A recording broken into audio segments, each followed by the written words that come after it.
What's going on, guys? Today we are going to talk about KASPA a little bit, obviously. We are also going to take a look at the market as a whole.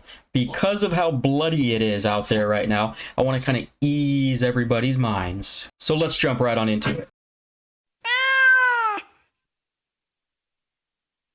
Okay, let's pull up the KASPA chart here and take a look.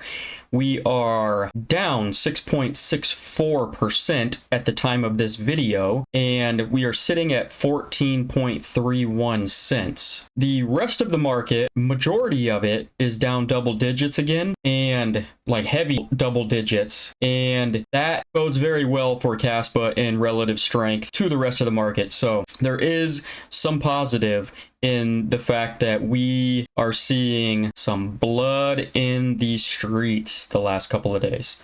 So all-time chart here also still looks sexy as hell. There is no issues here at all. Part of the reason why I wanted to make this video today was to ease everybody's mind on the market as a whole, KASPA being part of that market. So before we get on into that, I want to remind everybody to download and create their KASWare wallet, fund their KASWare wallet so that you can hit the ground running in case you want to partake in the KRC20 ecosystem once it launches and the mainnet goes live, apparently this month still. So link will be down in the description for the website. I've also made 2 previous videos, how to create the wallet, how to fund the wallet. You can find those in my video history.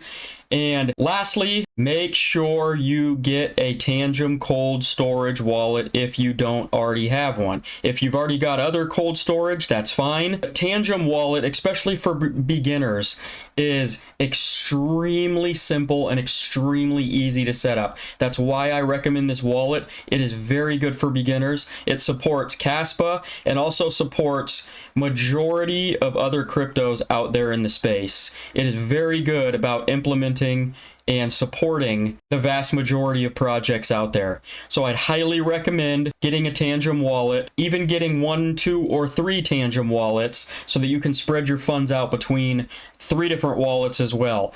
Safekeeping, keep it off the interwebs, keep it at your house in a safe or wherever you keep things at your house for safekeeping. Link will also be in the description for the Tangem wallet. Use code CATDADDY at checkout and get 10% off of your wallet as well. So that out of the way, let's jump into real quickly just a chart here. I want to emphasize to everybody, especially people who haven't been in the market very long. I know new people are slowly coming into the market right now as we speak and are probably confused on why the prices have only gone down since they've been in the market. Well, we are at a point post-halving where this is completely normal. So if you look at these boxes here, the red boxes are the post-halving reaccumulation.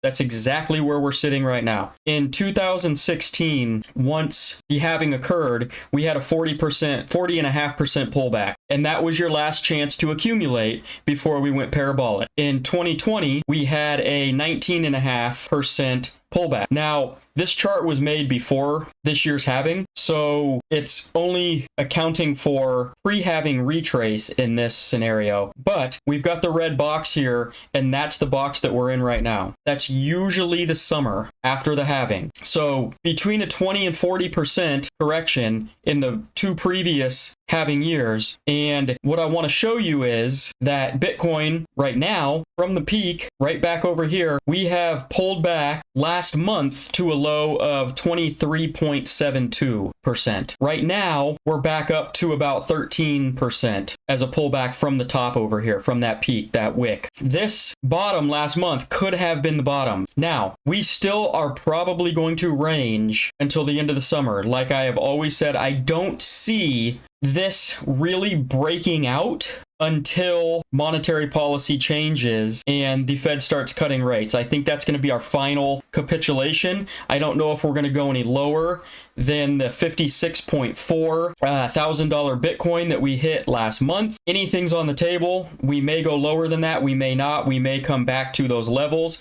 And then liftoff will be after that. So What I'm waiting for is the Fed to start cutting rates. We usually get one final capitulation after that because that means the market as a whole is not in good condition, which is why they start cutting rates to begin with. So the market has one more capitulation and then we have liftoff. We'll see what happens, but that's typically in previous history what has happened. So we're not in territory that we haven't seen before. And I want to stress that to new people in the market that this is actually a completely normal occurrence. This is literally the last summer, the last few months that we're going to be able to buy crypto at the prices that we're seeing it at right now. And the pullback that we just had, altcoins are bleeding heavily compared to Bitcoin right now. Bitcoin's actually holding up fairly well. So altcoins in general, may or may not have bottomed yet, but it's got to be getting pretty close. So whatever coins you're buying, just keep DCAing and just keep a consistent mindset of we are right around the corner from parabolic moves upward. We don't know exactly when it's going to happen, but you just need to make sure that you are fully packed, your bags are fully packed before it happens. And I think we only have a few more months before we see the next leg up, and then we will never see these prices again. So that being said, let's go back to KASPA here. And I 14.3 cents is an excellent buy. We may see some lower prices. I don't think we're going to see that much lower than this. So if you don't have enough or you haven't bought any, just buy now. Like it says over here on the side, whoever this guy is, CAS holder, I'm bullish on KASPA. Imagine selling KASPA before KRC20. You're going to regret this, guys. And I 100% agree with this guy. The amount of bullish catalysts that we have on the horizon for KASPA alone is insane. And I just can't imagine somebody sitting out on the sidelines thinking that this is not a good investment. This is not a good price to buy at. So that'll be it for today, guys. I just wanted to kind of calm the nerves of anybody who might be stressing out over the really bloody markets today. It is completely normal, nothing to worry about. Keep adding to your bags. This is the storm before we moon. Pack your damn bags before it's too late. I will see you in the next video. Peace out.